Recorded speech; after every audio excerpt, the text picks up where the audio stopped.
Hello again, everyone. I'm Richard Weil, and I'm the principal and owner of National Restaurant Consultants, and we welcome you into the NRC Helpful Moment number 168. And as always, Mr. Brian Devine from Copline Management, CafeFuel. Brian, how are you doing today? Oh, I'm doing great. Beautiful day. Can't complain about a thing. Beautiful day here in the Rockies. We've got about middle to high 80 temperature, and today our special guest is Mr. Steve Pierce, who is all the way from Seattle, Washington, West Seattle. Is that right, Steve? Absolutely, yes. And How's the weather there today? I think we actually had something called the sun pop out today. We only see that about once every 3 or 4 months this time of year. So it was pretty exciting. Nobody knew what to do with it, but we're enjoying it. So for Well, sure. that's great. So Steve is joining us today, and we get a lot of phone calls and emails from people asking about their existing business, or they're going to get into a business and they're thinking about franchising, creating a franchise or a licensing agreement, or getting into a franchise or a licensing agreement. Steve has tremendous amount of experience with middle, large, and not so large franchise systems. Steve, what are some of the good, the bad, and the ugly that people need to think about? Perhaps start with people who are thinking of Yeah. getting involved with a franchise, and then we'll pivot over to starting a franchise system. So please, Steve, thank you for being with us. Well, glad to be here. I appreciate the invitation, and it's definitely good, bad, and ugly when you get into the franchise world. On a good side, the probably the biggest reason somebody should consider it is depending on their level of expertise. You're going to get a playbook. You're going to get a system that you don't have to make all the mistakes. Somebody already did that for you. And if we're not going to learn from somebody else's mistakes, why did they bother to make them? So we really feel like probably the number one thing to me for that system is that you're getting a system, and there's just a lot there, and when it comes to that. But the second thing that really comes with it is you get a tribe, and I've spent years in franchise operations, supporting franchise, building franchise, the whole bit. And the one thing that the restaurant business in general can be is very, very lonely if you're the guy that owns it, because you're making those decisions, you're trying to figure it out, and it's not necessarily the guy down the street that your competitor is going to want to have a conversation about how to fix it. If you've got something going on, we've got some great hospitality associations, and people do, in this day and age, do share a lot more. But it's still, you're already busy, you're already doing things, and you don't have that opportunity near as much when you're not in an organization like this. You get into a franchise organization, and there's a guy he's already been through what you've been through.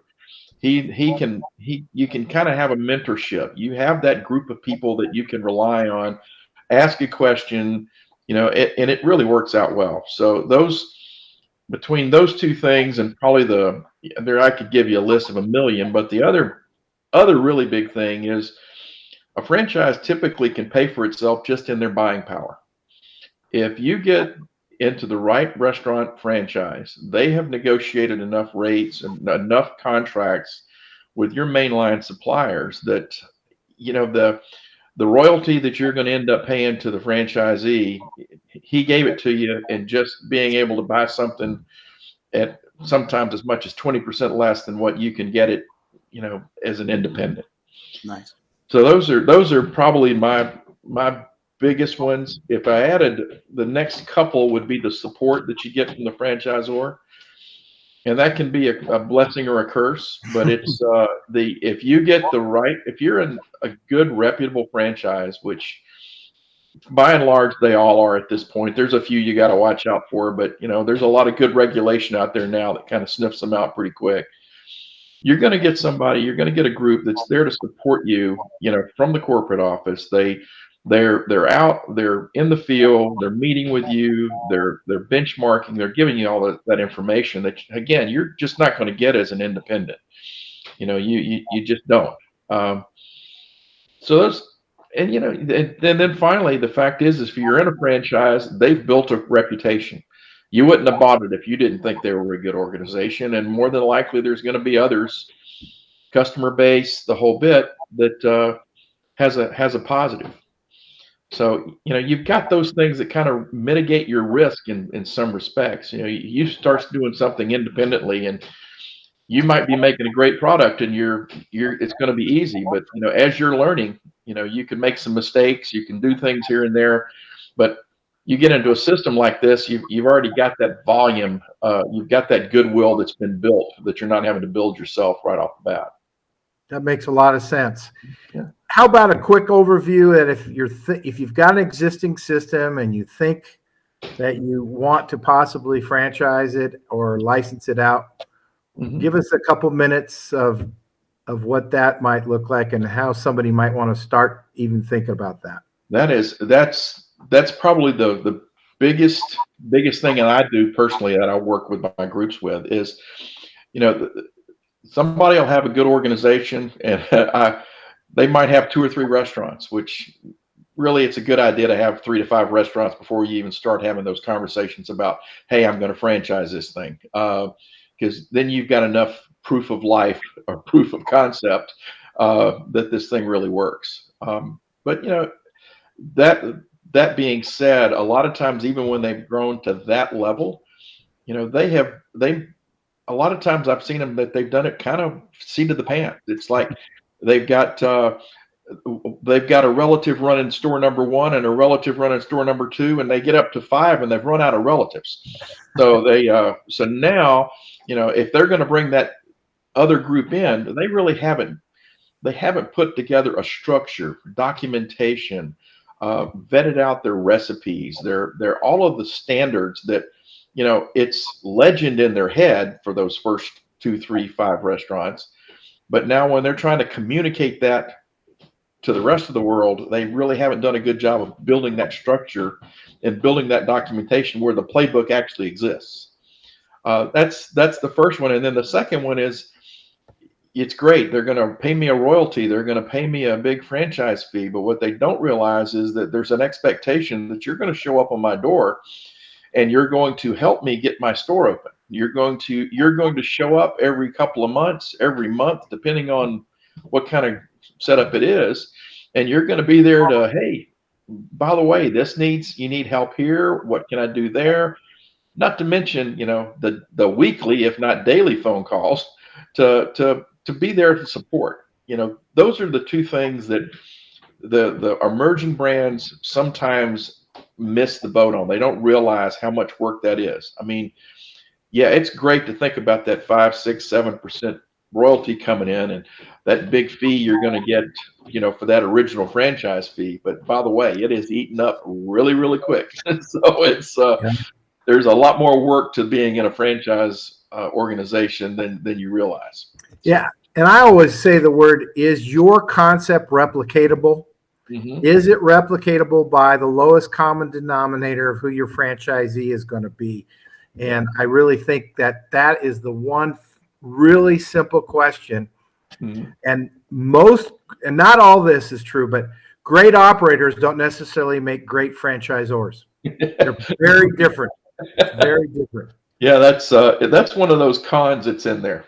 We talked about the good, the bad, and the ugly. Well, the bad is you join a franchise system, there are rules and regulations. You don't get to just create what you want to create, and so it can be limiting to somebody that is not quite used to that kind of operation. So that's another thing is that they can make a mistake that can hurt the rest of the brand. So, we talked about goodwill. Well, there's, I guess you'd call it bad will. If somebody goes out there and has a food poisoning outbreak or something of that nature, I'm up here in Seattle, and we may remember it, but probably a lot of the people that are listening don't, but probably 25, 30 years ago, a big fast food chain up here had a big E. coli outbreak, and several children passed away, and it almost tanked that entire. Well, and that brand, honestly, I don't think that brand's ever been the same. Really, I agree with you. And we're not going to name the brand, but I think you're right, Steve. There's a lot of things that when you say the brand, I'm going to pivot to Brian because that's what he does. He's all about branding. Brian, can you add a few things for us today?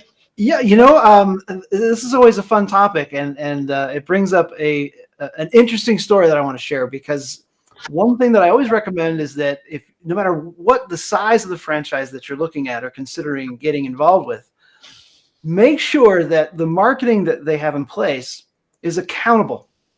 And you would be shocked at how big, huge franchises don't have accountable marketing, and it really just costs you money. And the story that I have is that we were actually in talks with a huge chicken chain. I'll just leave it at that. And we got pretty far down the road, but then the major firm that was doing all their marketing said, well, we already have that in place. They weren't actually doing any of the work that we were laying out. So we lit a fire under them. So we didn't get the work, but they went from they're paying this fee to this huge marketing firm for nothing to, oh yeah, well, if we actually do something with it, and they held them accountable, it started to work. They did everything we said they're supposed to do, and it had a huge effect. Yeah. So just make sure that either A, you have something that's accountable so that you can say, hey, I want this, and I want to know all this tracking. I want to know I'm building my list. Or if that's not possible, then make sure that you can do your own.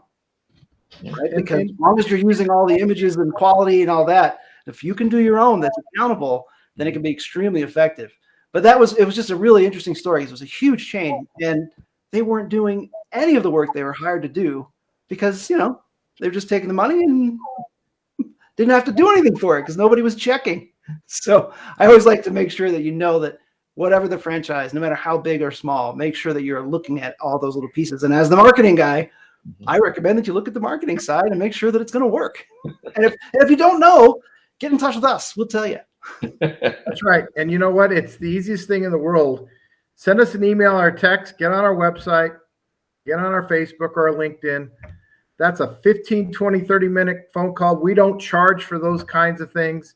There's our website, www.restaurantconsulting.us.us.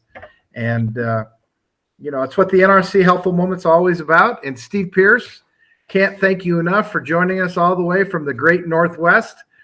And stay dry. You're about to get into the nicer part of the year. Yep. I know July and August up there usually beautiful up in the Northwest. So yeah, that's the time of year where all of our memories go away and we forget about the other 10 months of the year. So well, I can't tell you how much I appreciate the conversation. It was great joining you here today. Well, thanks. That's what we have for today. And bye for now, everybody. Take care. Bye, everybody.